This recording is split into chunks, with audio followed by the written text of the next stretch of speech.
entonces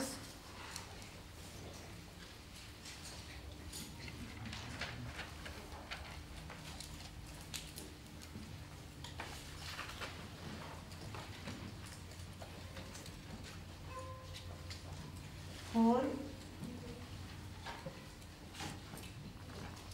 Coulomb, ¿sí?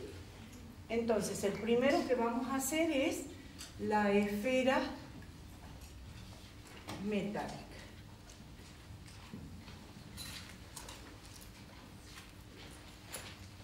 ¿Por qué hago la esfera metálica? Porque es la más sencilla de las cargas y porque tiene una particularidad. Tiene una región externa y una región interna. ¿Está bien? Entonces, supongamos que tengo una esfera metálica de radio A. Fíjense, pongo A para decir que es algo fijo. 10 centímetros, 20 centímetros, 15. Si pusiera R, para nosotros R es la variable. ¿Se entiende? Entonces, por eso les pongo A. Y vamos a suponer que entonces estoy adentro de la esfera, es decir, a ver, todavía no voy a hablar de R, voy a decir, si coloco una carga de prueba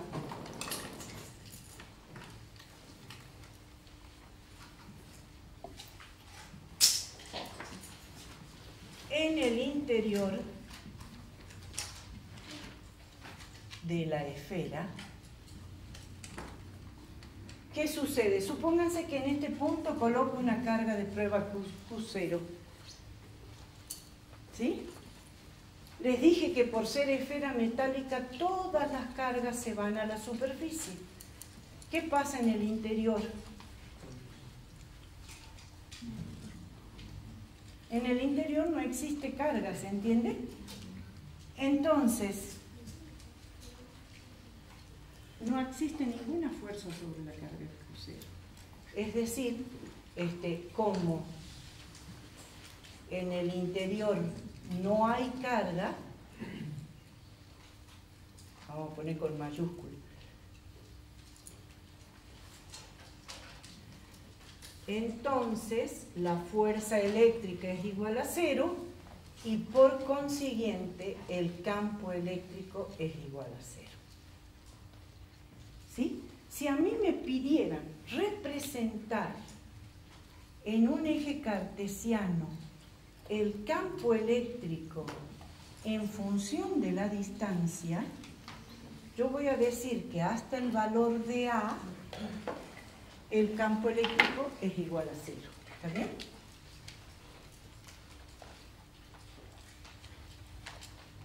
¿Sí? Bien. Veamos qué pasa hacia afuera. Es decir, ahora coloco una carga de prueba Q0 a esta distancia R del centro de la esfera. Entonces, esta sería la primera parte y la segunda parte es si coloco una carga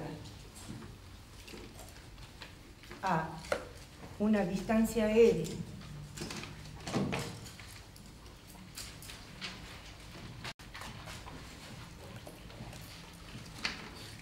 del centro de la esfera, ¿qué sucede? Resulta que esta carga va a sentir el efecto de una fuerza en la dirección del radio de acción que une el centro con la carga, y esta fuerza va a ser igual,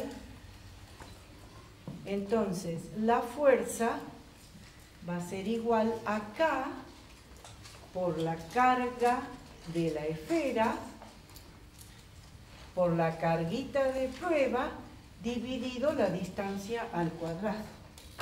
Pero resulta que quiero determinar el campo. ¿Cuánto va a valer el campo? El campo eléctrico va a ser entonces, en este caso, la fuerza dividida la carga Q0, entonces va a ser igual a K por Q sobre R al cuadrado. donde este R puede tomar el valor de A y de ahí irse hacia el infinito. Es decir, si R es igual al radio de la esfera, el campo eléctrico va a ser igual a K por la carga Q sobre A al cuadrado, y a partir de ahí, cuando R crece, tiende a infinito, el campo eléctrico es proporcional a la inversa del cuadrado de la distancia. Es decir, que el campo eléctrico va a tender a cero cuando R tiende a infinito. ¿Entienden lo que quiero decir? Ahora lo van a entender mejor cuando lo grafique. Dije, cuando estoy en la cáscara de la esferita, tengo el valor máximo del campo que vale K por Q sobre A al cuadrado. Y a partir de ahí decae con la distancia hasta hacerse cero. Esta curva es la proporcionalidad, no sé si la representaban así o a la inversa, es proporcional, perdón, no igual, proporcional a la inversa del cuadrado de la distancia. ¿Se entiende? Entonces, el campo eléctrico decae a cero a medida, donde el infinito para nosotros puede ser 2 metros. No es que vamos a ir hasta el infinito. Para nosotros, en el momento en que ya el campo no se siente, ya es el infinito. ¿Está bien? Bien. Entonces, hemos encontrado el valor del campo en el interior, que vale 0, se hace máximo acá, y de ahí decae. Y entonces ustedes me van a decir, pero si el principio de conservación de la carga dice que la carga ni se crea ni se destruye, ¿sí? ¿Cómo puede ser que de la nada, y no es de la nada? ¿Está bien? ¿Qué es lo que sucede? Como todas las carguitas se han depositado en la superficie de la esfera, el campo eléctrico crece de 0 hasta el valor máximo en esa superficie, que puede ser finita, va a depender del espesor de la capa final de la esfera, ¿sí? Pero crece de 0 hasta el valor máximo en esa capa última de material.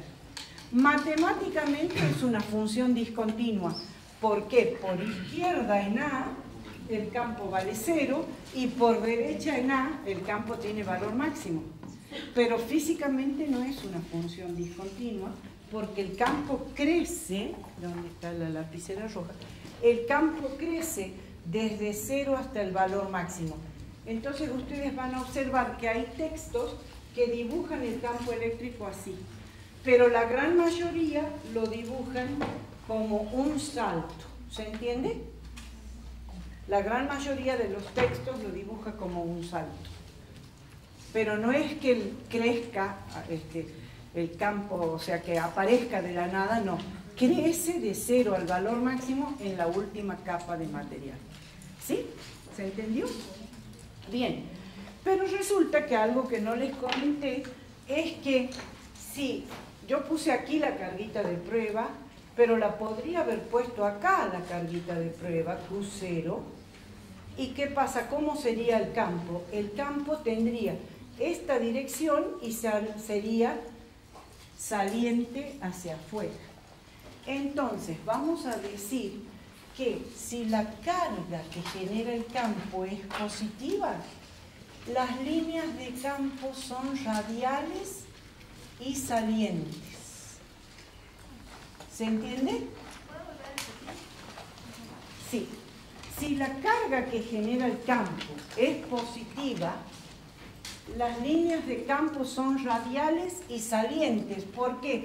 Porque cualquier carga de prueba que siempre es positiva, que se acerque a la carga que genera el campo, siempre va a sentir el efecto de una fuerza de repulsión. Por eso es que las líneas se alejan de la carga.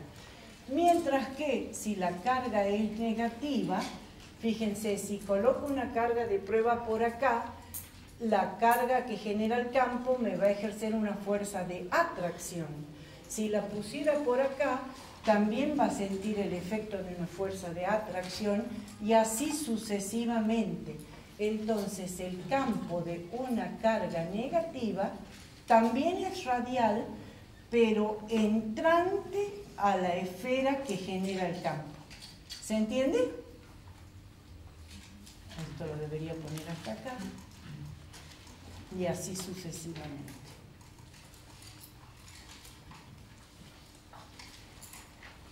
¿Sí? Bien. Y en el caso de la carga puntual, es también una esfera, pero sin dimensiones. Entonces, para determinar por Coulomb, bueno, a ver, vamos a ver si lo puedo hacer acá, para no borrar el resto. Entonces, el segundo cálculo sería el campo generado por una carga puntual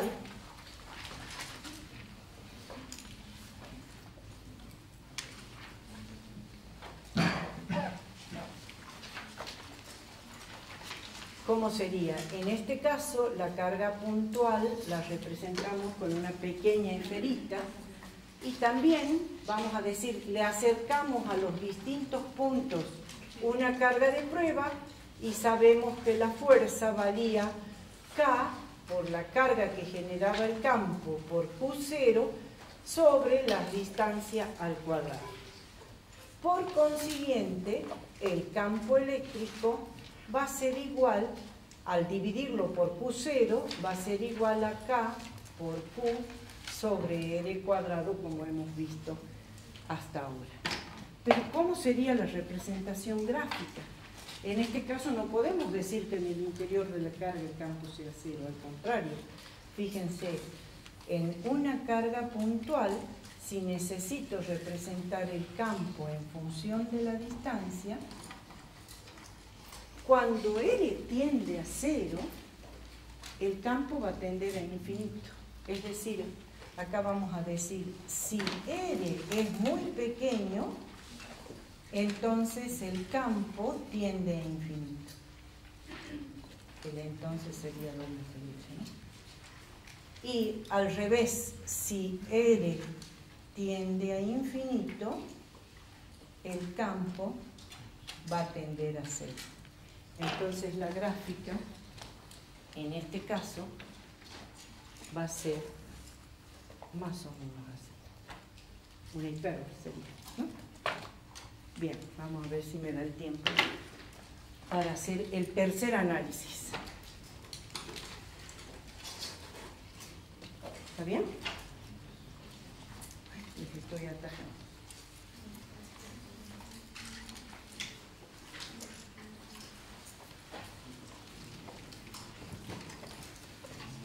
Y entonces, el tercer cálculo que vamos a hacer va a ser el cálculo del campo eléctrico generado por un hilo. ¿Sí? Voy borrando de aquel lado.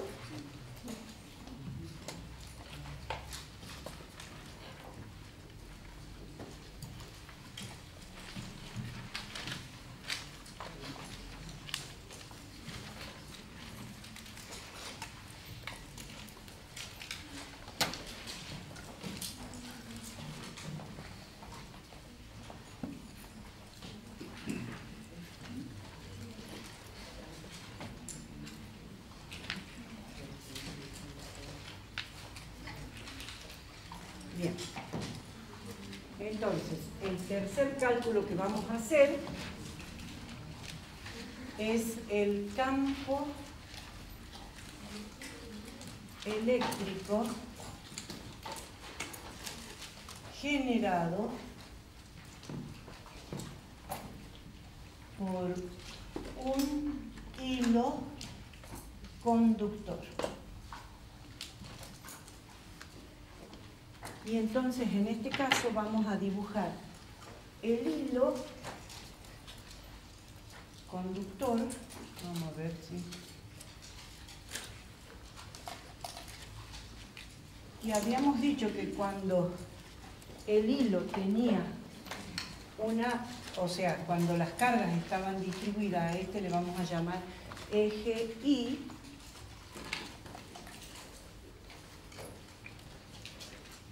este es el eje Y, este va a ser el eje Z y este va a ser el eje X. ¿Se entiende? ¿O prefieren que lo dibujemos en el plano? ¿Lo dibujamos en el plano? Porque estamos hablando de un hilo que es tridimensional, ¿no es cierto? Entonces lo que puedo hacer es representarlo de frente hacia ustedes, si les resulta más fácil, pero ustedes tienen que imaginarse que todo lo que veamos es tridimensional, ¿sí? Como en la esfera, les dibujé que el campo decae así, pero decae en este sentido, en el otro, es tridimensional, ¿sí? Bien. Entonces lo vamos a dibujar en el plano para que les resulte más fácil. Es decir, en el XY nada más. Rojo.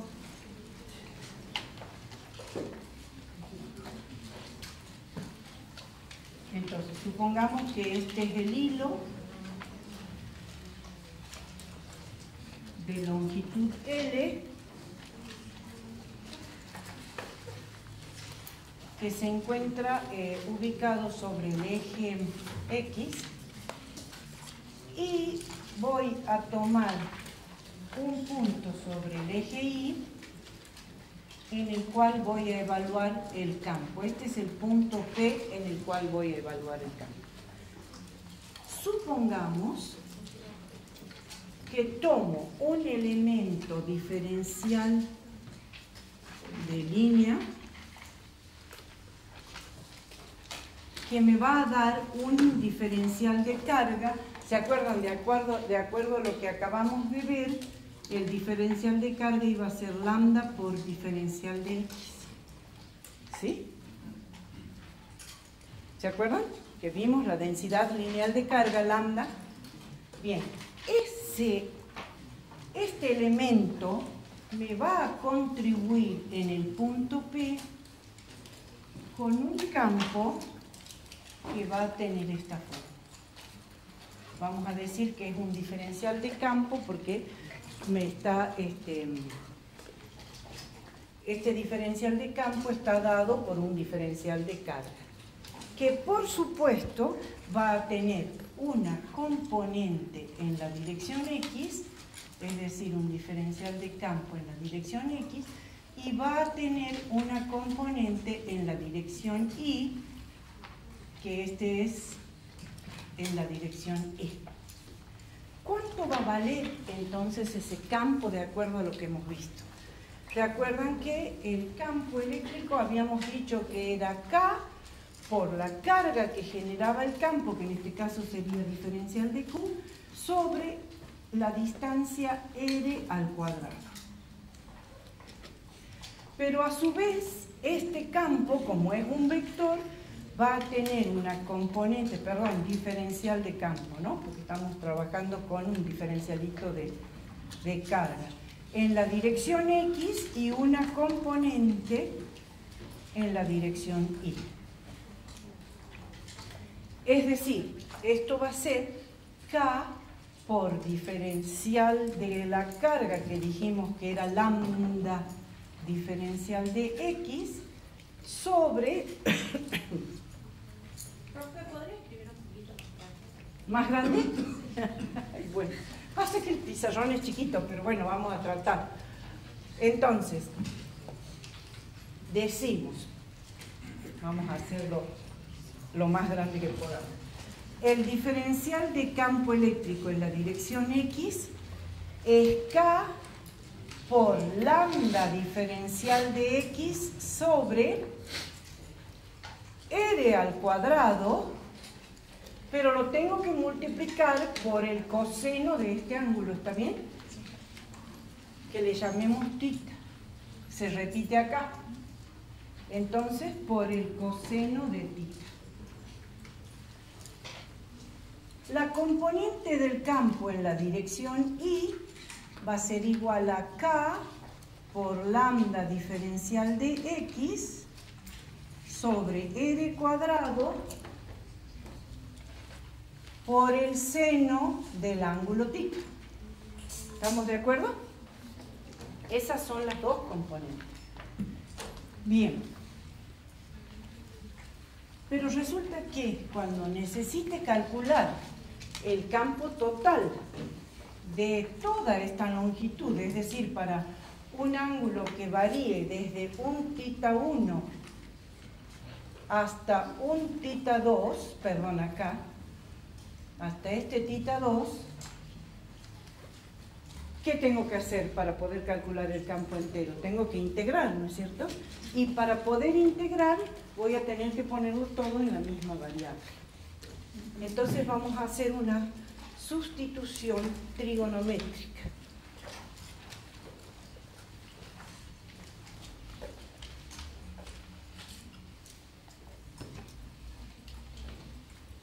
¿Sí?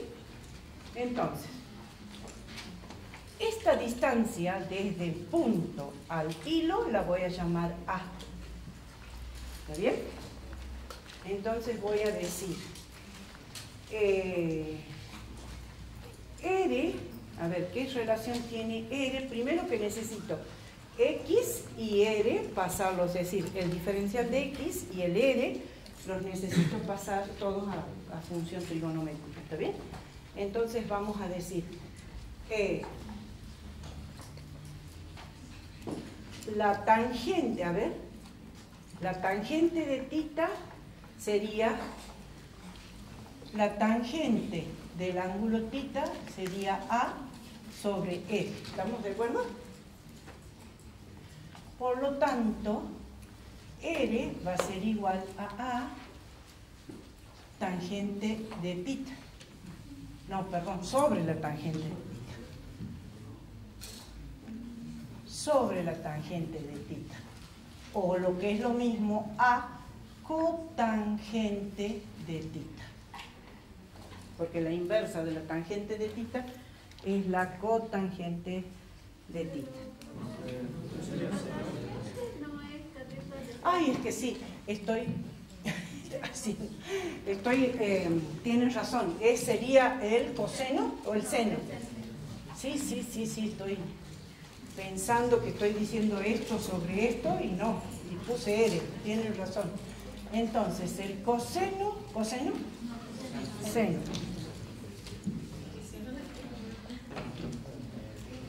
El seno de θ entonces es A sobre R, con lo cual R va a ser igual a A sobre el seno de θ.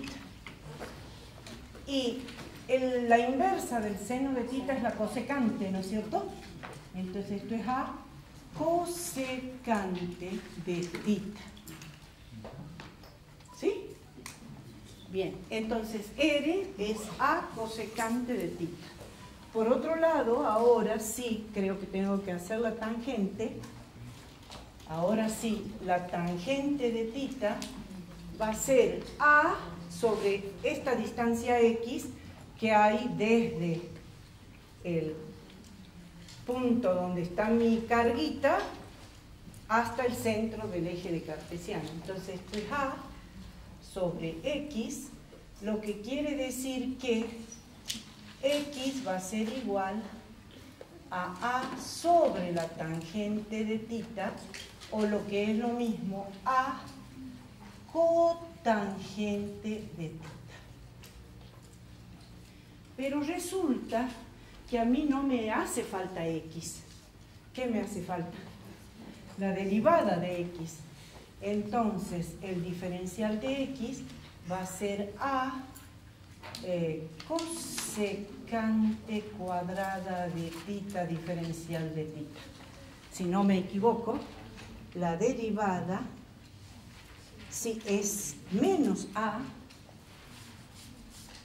¿Sí? Bueno, ustedes han hecho análisis hace poquito, así que tienen que estar más seguros de lo que dijo. Bien, ahora estamos en condiciones de reemplazar esto en las dos componentes del campo y decimos entonces el diferencial de campo en la dirección X va a ser igual a K por lambda, y el diferencial de X ahora es menos A cosecante cuadrada de tita diferencial de tita, y dividido R cuadrado,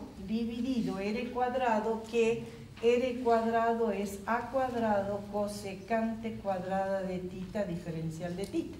Perdón, cosecante cuadrada de tita nada más. Y a esto lo tengo que multiplicar por el coseno de tita, porque la componente en X iba.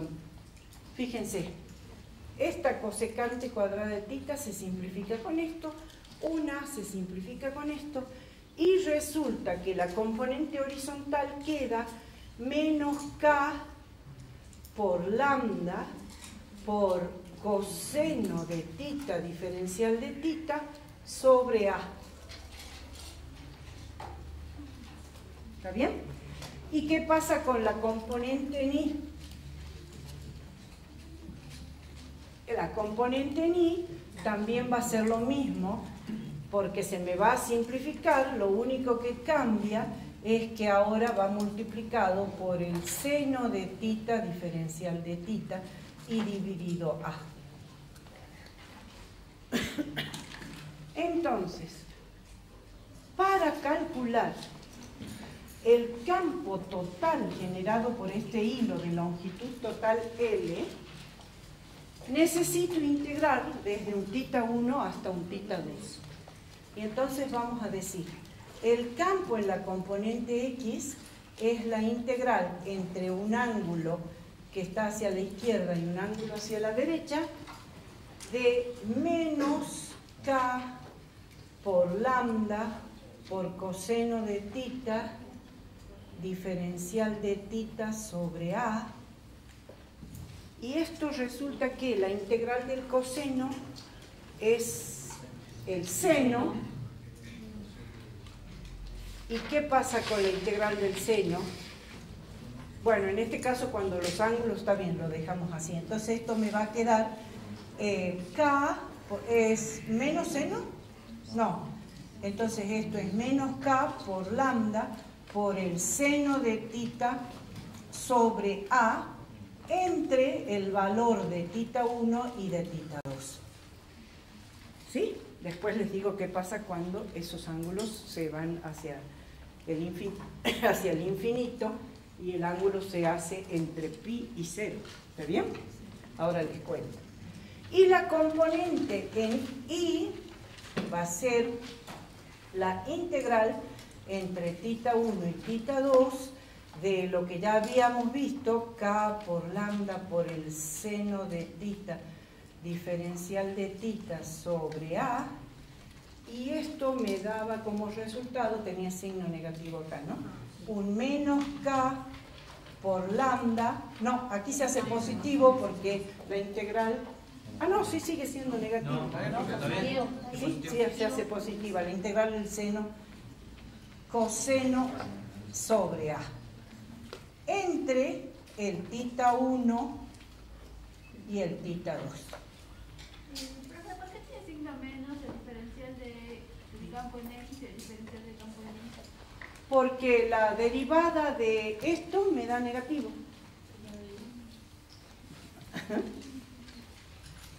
Por eso tiene el signo menos.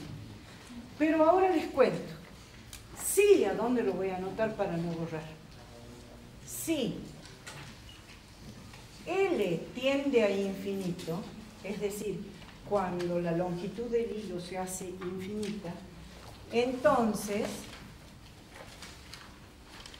tita 1 va a ser igual a pi y tita 2 va a ser igual a 0. ¿Y qué va a pasar? La primera integral, la componente en X, me va a dar 0, porque tanto el seno de pi como el seno de 0 son 0. Físicamente eso tiene una explicación. Fíjense, acá he tomado este elemento diferencial de carga que está a una distancia X del punto del centro del eje de coordenadas. Pero si hubiera tomado a una distancia igual otro diferencial de carga, el campo que me hubiera generado me hubiera dado una componente horizontal exactamente igual y opuesta a la otra. Entonces, todas las componentes horizontales se anulan a pares y matemáticamente me está diciendo que el igual a 0 es porque no hay campo en la dirección paralela al hilo. ¿Se entiende? Mientras que en la dirección normal, es decir, en la dirección Y, en este caso, ¿qué pasa? La integraleza me había dado K por lambda sobre A, y esto era por el coseno de tita. A ver, creo que el tita 1 sería 0, creo que puse al revés acá, y el tita 2 sería pi, porque si no me va a dar negativo. Esto es por el coseno de tita entre 0 y pi,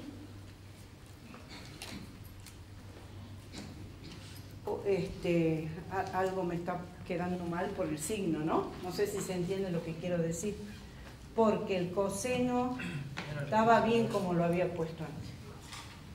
Estaba bien como lo había puesto antes, o sea, es entre 0 y pi, porque